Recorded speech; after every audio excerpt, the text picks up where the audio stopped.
NASCAR Nextel Cup Racing on Fox is brought to you by Dodge. You can take life as it comes, or you can take life by the horn. Dodge. By Advance Auto Parts. We're ready in advance. By McDonald's. And by Viagra. Ask your doctor if Viagra is right for you. Caution is out at lap 28. Andy Hillenberg, lapped car, spun, and Jeff Gordon, who came in here 5th in the Nextel Cup points, piled into Hillenberg. Jeff is okay. Let's show you what happened. Well, the 80 car's up there in the groove, and here comes Tony, and Tony gives him a little tap trying to get him down out of the way, and he turns him around. And Jeff, you just can't turn down right there. There's no way to stop. There's no way to turn. Jeff was hoping maybe the 80 would go down the hill. He could get by on the outside, but it just did not happen for him. And Jeff had Elliott Sadler right underneath him. He was forced up to the high side, and then the only thing he could hope for was that 80 car would slide down the hill. And I think a split second later, he would have slid down the hill. Yep. Just in the wrong place at the wrong time. See, Gordon started to turn down, but there was just no way to clear him. Jamie McMurray scoots through on the apron. This is all happening down there in the center of the corner at about 150, 60 miles per hour. The lap previous, 2 cars that had trouble getting by Hillenberg had to really woe up on the brakes and go underneath them. Cars do hit the wall here and go down, but it takes them a little bit longer because your corner speed is so slow. You're not going fast enough through the corner to hit the wall and it shoots you down the racetrack. You kind of hit it and then go along and then slide down. Jeff Gordon comes in here 5th in points, 22 starts here, 14 top 10 finishes, but it won't happen today, and that's going to be a big hit for him in this points. He will join Michael Waltrip and Joe Ruttman in the garage. The man that really wanted this caution was Greg Biffle, who restarted this race leading it about 20 laps ago. He had fell back to 19th. So I think once again, when pit road's open, everyone will come get those 4 fresh tires. Not a lot of damage to Tony's car, but I wonder, Darrell, could he have shown more patience in getting past Hillenberg? Well, the guys like Tony that are running hard and up to speed, they are a little bit impatient with the cars that they're already lapping, in 8 and 10 and 12 laps. No, it's frustration on his part. Dick. Well, the first thing Jimmy Johnson wanted to know when he got on his radio was, how's Jeff? Jeff Gordon, his good buddy, his friend, his car as well. Minor changes to Johnson's race car. He's got a good one, and he's on his way out already. Ryan Newman has been complaining that his car is just a little bit tight, so they made a wedge adjustment. Now they take some tape off the nose. Matt Yocum. Leader Casey Kane, no adjustments as they're on the left side of Dale Earnhardt Jr. Chevrolet. He's down and away. No adjustments for Casey Kane. Tommy Baldwin wants to leave the car alone on this run just to see how this car reacts, because they haven't had a lot of green flag laps. And also this caution, NASCAR tells teams, will cancel the lap 40 mandatory caution.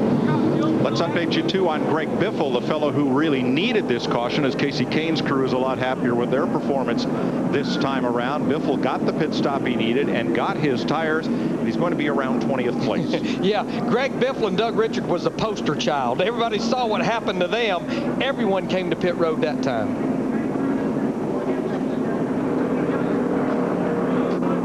Show you the battle off pit road. Won by Casey Kane. Tell you what, for the second stop in a row, Ryan Newman, that 12 group, they came to life on pit road during their pit stop. Kurt Busch right there. You saw Burton go by having a good day here in the top 10. Now, much happier crew this time around. Happens to you once, not your fault. Happens to you twice, nobody's fault but yours. It didn't happen that time.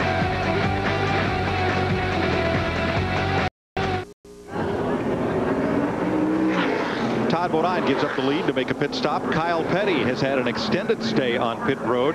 Look at the right rear. Some suspension damage in the rear of that car. Also some damage to the rear of Jeremy Mayfield. Didn't get our bumper cam, but did a lot of damage there to the left rear. I think the 99 may have done that, because I saw the 99 in pulling the nose out. Got a tail bent, a nose bent. they go together. Darrell, again, let's look at the start of this and what happened between Tony Stewart and Andy Hillenburg. Well, of course, Tony, you got to respect every race car on the racetrack, and he runs up on this slow car, and I know he's probably thinking, you know, this guy needs to get out of my way. I'm a fast car, and he wanted to send him a message. What he was trying to do is say, look, feller, don't get in my way anymore. So he gives him a little nerf, gets him out of control, and the guy looks for Tony the next time, but he just got into him a little too hard. Of course, along comes Jeff Gordon in the 24 car, just nowhere to go. As you said, DW, you thought that the 80 car, he thought the 80 car was going to go down the racetrack. Well, after 2 years ago, where Tony got into an incident here with the lapped car, that may account for a little bit of lack of patience. Yeah, this is Buckshot Jones in the 44 car. And again, Tony just was closing. You got to remember something. The closing right here is huge. And you're coming up on the guy, and you're anticipating, come on, come on, come on, come on, move.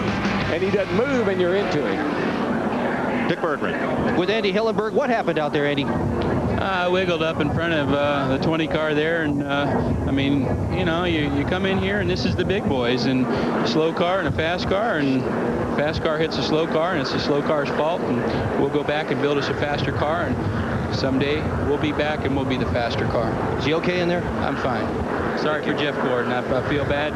It's a race car driver's worst nightmares to come here and take out one of the heroes, and all the Gordon fans, sorry.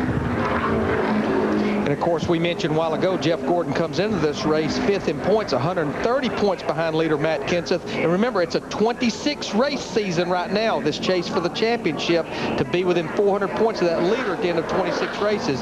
So still a long way to go, but he'll take a hard hit today on the points. And then feel really sorry for Andy. I mean, he's just trying to be, you know, he wants to be in the show. He wants to be a part of the show. He is not the show. The stars are the show. He just wanted to be a part of it, and he gets himself in a situation there that really was not of his own making. I get the feeling he accepted the responsibility, but not the blame. I think you're exactly right, Mike. Well put. Next week's NASCAR race menu is brought to you by Wendy's Classic Hamburgers. It's better here. Saturday, live from Bristol, NASCAR Busch Series Racing presented by Taco Bell, 1 o'clock Eastern on Fox. Next Sunday, don't miss America's Best Drivers in the NASCAR Nextel Cup Series presented by Quaker State at 1 p.m. Eastern on Fox. And if you think it's tough here, all the rules out the window next weekend at the fastest half-mile racetrack.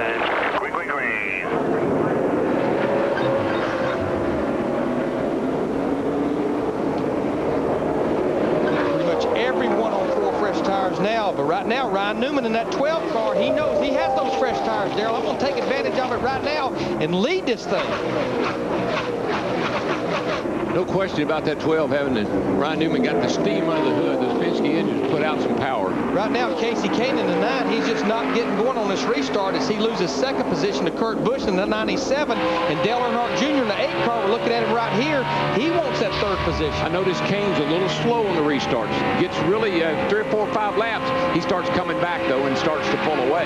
Boy, Dale Earnhardt Jr. so yeah, he's in trouble right there. He had to get completely out of the throttle. He's going to lose 3 more positions, fall all the way back to 6 before he can gather it back up. That turn is all momentum. You've got to stay in the gas coming off there. If you get shoved up, get out of the gas, man, they go flying by you left and right. And here comes Rusty underneath Dale Jr. Not going to complete the pass this time. So what happens over here up high, right here where Kane goes, the 9 car, that's all dirt. That's it. That's debris. All there is sand and dirt and rubber off the tires there already, and he gets out on those tires, and the car is uncontrollable. We did get the word that NASCAR sent word to Dale Earnhardt Jr. in 8 car. It's early. Settle down just a little bit right now. Jimmy Johnson flew past Ward Burton coming off turn number 2. Jimmy will pick up the 8th place. Darrell, that turn 2 area especially, if one driver can't get back on the gas, as happened to Andy Hillenburg, got a little loose, the next driver is on him so quickly, even when it's not lap cars, even when it's cars racing for position, it looks like it's real easy to just run over top of somebody there. It is, and we're going to see more and more examples of that as the day goes along. We'll be able to dissect that turn a little bit more, but that's a difficult, most difficult place on the racetrack. Coming down out of that turn, wide open, and all of a sudden you got to burp it a little bit, and here comes the other guy. He taps you, and there's nowhere to go but around and into the fence. Watching Jamie McMurray in the 42 car, he's back in 12th position. His teammate, Sterling Marlin, in the 40 car. A lot of teams this morning in the garage area said they really was impressed with Sterling's long runs yesterday. And remember, he had that top 5 finish at Rockingham last month. There you see right now how far McMurray and Marlin in the 40 are behind our leader right now, Ryan Newman. And it equates to about a 1/4 of a lap. You know, Larry, I always tell the folks at home, we use the start-finish line for it. That's our preference. And so when I'm out there racing and I'm leading the race or wherever I'm running, that's the point I want my crew chief, Jeff or whoever, to say, lead her at the line now. Because 3 or 4 seconds doesn't mean a whole lot to me when I'm in the car, but I know where the line is and I know where I am, and I know kind of what track position I have. Darrell, I believe you're right now. Casey Kane in the 9, he fell back to 6th position. Now, after 3 or 4 laps, he's starting to pick positions back up. He just went by Tony Stewart in the 20 car, and actually Tony just lost another position to Rusty Wallace in the 2. Dick Berggren is with Jeff Gordon. Just come out of the care center. How are you? I'm sore. I tell you, I hadn't taken a hit like that in a long time, if ever. So, you know, I hate it that it happened. I mean, car was just really starting to come to me, and long race here at Darlington, last thing you want is an incident like that. And you know, I know it wasn't Andy Hillenberg's fault, but there's a lot of guys out there that don't belong out there that are just so far off the pace. And you know, on a narrow track like this, something needs to be done about that. But you know, our day's over, and we'll just go on to the next one. 6-time winner here at Darlington. A real tough day today. And then what Jeff is saying is, on a track like this, it's a single groove racetrack. It's hard enough to drive a good fast car here. It's miserable to drive a slow car here and stay out of people's way. Every time you move down out of the way, you pick up debris on your tires, it makes the car drive that much worse, goes that much slower. Kyle Petty had a long pit stop and continues to lose ground with that car in the garage. Steve? And Mike, we watched the team try to push Kyle Petty's car into the garage. The rear wheels absolutely would not turn. In fact, they had the rear wheels as they pull the left rear tire off on a creeper. And we've been told that a gear broke. Kyle is still in the race car right now, and it looks like they may change the entire rear end housing and assembly. Yeah, I mean, Steve, this place can be hard on a gear. I mean, you're in the throttle so long in the corner and the rear end's almost in a bind, it can be hard on that gear. I believe he broke the rear end housing, Larry, just looking at the car laying on the ground the way it was. I think the whole housing broke off. They are working to get back in the race. In the garage, Todd Bodine, Jeff Gordon, Andy Hillenberg, Joe Rutland, and Michael Waltrip, whose car is still under repair as well. Ryan Newman and Kurt Busch there. 1-2. Dodge, Ford, Chevy with Earnhardt Jr. third. Casey Kane, Elliott Sadler, Rusty Wallace, Tony Stewart, Jeremy Mayfield, Jimmy Johnson, and Ward Burton are the top 10 in Darlington.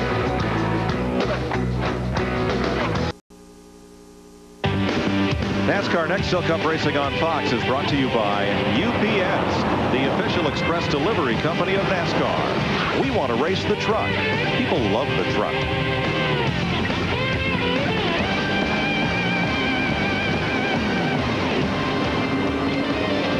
51 laps complete. Ryan Newman leading Kurt Busch and Dale Earnhardt Jr. Quaker State aerial coverage. You see the egg shape, and at the top of your screen, the minnow pond, the Ramsey Brothers Pond, where some of our Fox cameramen have pulled a few out this weekend. Attaboy. And that's why this track has such a unique shape. They couldn't build it in a conventional oval figuration because of the pond at one corner and Highway 151 alongside what is now the backstretch. Steve. Hey, Mike, Ryan Newman said he caught a bass yesterday after happy hour in that very pond that weighed over 6 pounds. He didn't keep it. I said, how do you know? He said, hey, man, I had a scale with me, proving that he is, in fact, an engineering graduate. Ryan Newman saying his car is just a tick loose off of turn 4. I tell you, there's such a boy. Kurt Busch was just a tick loose off of turn 4 that time, too, in that 97 car, and the caution is out. Debris is the reason. Kirk Shelmerdine just pulled his car to the garage. This is a big trash bag in turn 3, which didn't oblige us by flying over the fence. So rather than get it on the grill or windshield of a race car, we're under caution for the third time in Darlington.